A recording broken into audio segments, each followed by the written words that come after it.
Welcome to மகள் YouTube channel. இன்றைக்கி நாம் பார்க்க போகிற ரெசிபி சக்கரவள்ளி கிழங்கு சப்பாத்தி.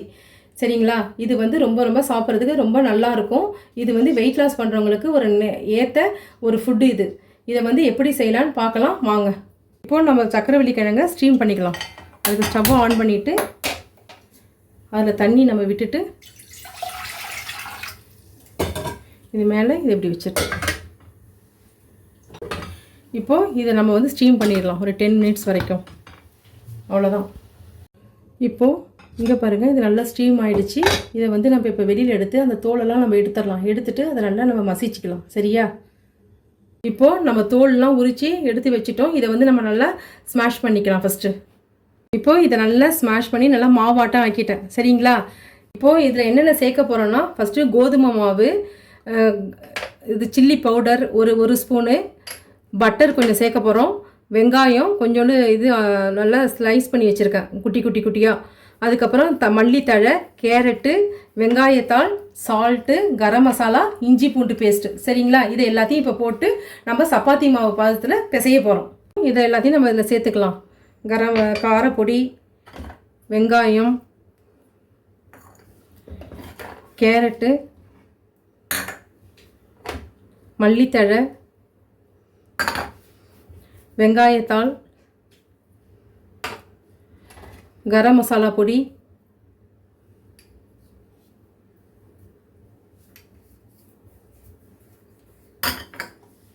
இஞ்சி பூண்டு பேஸ்ட்டு, சால்ட்டு,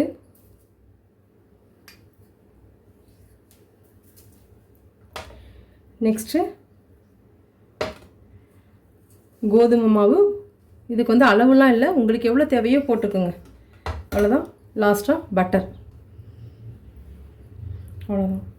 இதை எல்லாத்தையும் நம்ம இப்போ பிசைஞ்சு எடுத்துக்கலாம். சப்பாத்தி மாவு பாத்திரத்தில் சப்பாத்தி மாவு மாதிரி நம்ம நல்லா பிசைஞ்சிட்டோம். சரிங்களா? இதை ஒரு 5 மினிட்ஸ் வந்து ஊற வச்சுக்கலாம்.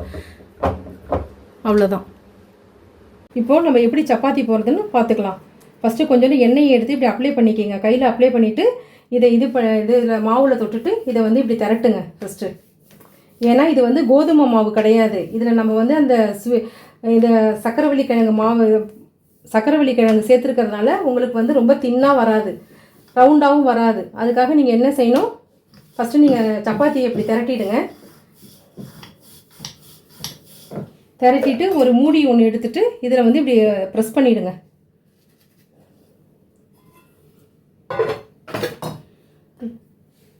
ப்ரெஸ் பண்ணிவிட்டு இப்போ மீதி இருக்கிற மாவெல்லாம் இப்படி எடுத்துடலாம். இப்போ இது ரவுண்டாக வந்துடும் உங்களுக்கு. இது பசங்களுக்கு வந்து லஞ்ச் பாக்ஸில் வைக்கிறதுக்கும் கரெக்டாக இருக்கும். சரிங்களா? நம்ம ஒரு தவா வந்து ஸ்டவ்வில் வச்சுருக்கோம். அது நல்லா சூடாகட்டும். இப்போ சூடாகிடுச்சு. இப்போ நம்ம வந்து இந்த சப்பாத்தியை இதில் போட்டுடலாம். ஃபஸ்ட்டு எடுத்த உடனே எண்ணெய் ஊற்ற வேண்டாம். ஃபஸ்ட்டு நம்ம 2 பக்கம் திருப்பி போட்டுக்கணும். கொஞ்சம் சிம்லேயே இருக்கணும், ரொம்ப ஹையில் வைக்காதீங்க.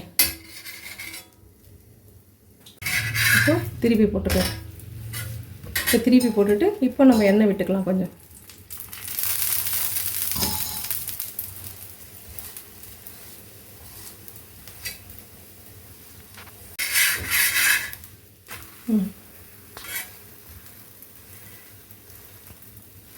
நல்லா இப்படி ப்ரெஸ் பண்ணி விடுங்க.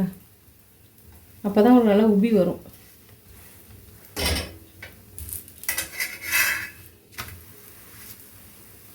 இங்கே பாருங்கள், அவ்வளோதான். இப்போ 2 பக்கமும் நல்லா வெந்துருச்சு. இதை நம்ம எடுத்துடலாம். நெக்ஸ்ட்டு அது மாதிரி போட்டு எடுக்க வேண்டியதான். இப்போது நான் சக்கரவள்ளி கிழங்கு சப்பாத்தி செஞ்சுட்டேன்.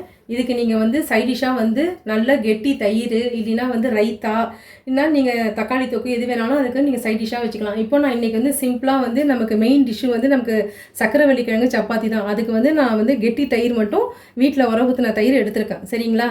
ரொம்ப டேஸ்ட்டாகவும் இருக்கும். நீங்கள் வீட்டில் ட்ரை பண்ணி பாருங்கள். சரிங்களா?